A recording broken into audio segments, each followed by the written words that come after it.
مسجد میں نہ جائیں، اور اگر امام صاحب پوچھ لیں تو ہم ناراض ہو جاتے ہیں۔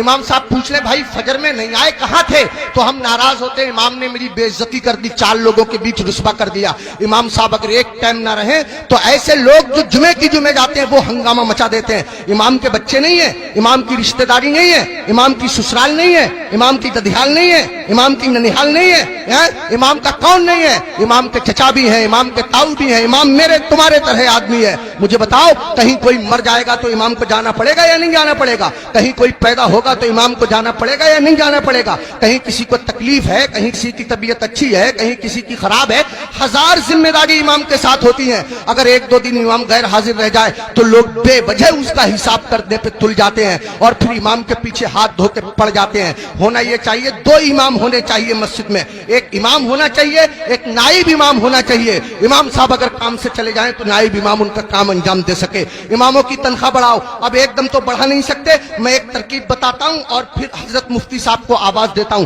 ترکیب یہ ہے کہ جب جمعے کے دن امام صاحب خطبہ پڑھتے ہیں، مطلب تقریر کرتے ہیں یا نعت شریف پڑھتے ہیں، مسجد میں جتنے لوگ جاتے ہیں اگر صرف 10 روپے سے امام صاحب کا مسافہ کر دیں گے تو قسم خدا کی آپ کے پاس سے 10 روپے جائیں گے، میری مسجد کے امام صاحب کے پاس ہزاروں روپے اکٹھے ہو جائیں گے۔ امام صاحب کے بچے کھائیں گے، ان کے دل سے دعا نکلے گی۔ دیکھو اگر اماموں کی تنخواہ کم ہوتی ہے تو نمازیں خراب ہوتی ہیں۔ آپ کہیں گے کیسے؟ میں بتاتا ہوں آپ کو۔ امام صاحب کی تنخواہ 4000، بیوی کی دوا چل رہی ہے 3000 روپیہ مہینہ کی، 100 روپیہ روز اس کی بیوی کی دوا چلتی ہے۔ اب کتنے روپے بچے اس کے پاس؟ 1000۔ اس میں گیس سلنڈر بھی ہے، اس میں تیل بھی ہے، اس میں نمک مرچ بھی ہے، اس میں دال چینی پتی بھی ہے، سب دنیا بھر کے خرچے۔ آپ غور کیجئے، اب امام صاحب مسجد کے مصلی پہ کھڑے ہیں نیت باندھے ہوئے نماز کی، اب پڑھ رہے ہیں سبحانک اللہم وبحمدک وتبارک اسمک وتعالی جدک ولا الہ غیرک۔ اب سبحانہ جب ختم ہوا تو امام صاحب من میں سوچ رہے ہیں یار کوئی مر بھی تو نہیں رہا ہے، یار کسی کی شادی بھی تو نہیں ہو رہی ہے، نکاح پڑھانے کے لیے مل جاتا۔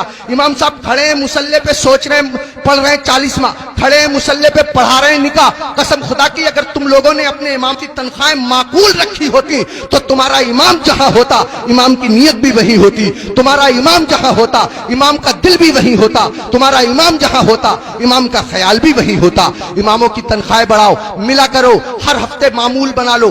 جب تم کماتے ہو ہزاروں کماتے ہو، معمول بنا لو یا 500 روپے دوں گا مہینے میں تم کو تنخواہ ملے 10,000، مہینے میں تم کو تنخواہ ملے 15,000، 8,000، 8,000 میں سے 100 روپے چپکے سے جاؤ امام صاحب سے مسافہ کر کے آ جاؤ۔ اگر بستی میں 100 گھر ہیں سب کے سب 100 روپے سے مسافہ کریں گے، حساب جوڑ آپ لینا روپے کتنے ہو جائیں گے، امام صاحب کا کام ہو جائے گا۔ میں کہنا یہ چاہتا ہوں اتنا بڑا امام، کبھی تم نے سوچا تم لوگ اپنے بستر پہ سوتے رہتے ہو فجر کی نماز کے وقت، تمہارا امام تمہاری بستی کی مسجد کے مصلی پہ بیٹھ کے تمہارے لیے دعا کر رہا ہوتا ہے، یا اللہ میری بستی پہ کرم فرما، یا اللہ اس بستی پہ رحم فرما، لوگوں کے کاروبار میں برکت عطا فرما، عزت کی حفاظت فرما، دولت کی حفاظت فرما، آبرو کی حفاظت فرما، اور تم اسی امام کے پیچھے پڑے رہتے ہو جو تمہارے لیے دعائیں کرتا رہتا ہے۔ ایک آدمی پڑا رہتا تھا بہت امام کے پیچھے، ایک دن پکڑ لیا امام صاحب نے، ابے فجر کی نماز پڑھی ہے؟ بولا بالکل پڑھی ہے۔ امام صاحب بولے کیا رکعتیں پڑھی ہیں؟ بولا 10۔ کا فجر میں 10 ہو گئے رے؟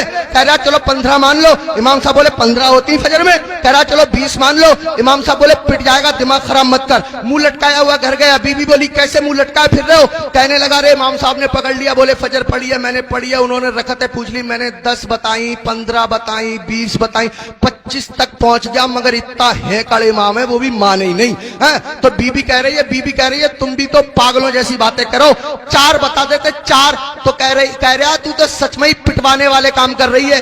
جو امام ضدی امام 25 میں نہ مانا وہ 4 میں کیسے مان جائے گا؟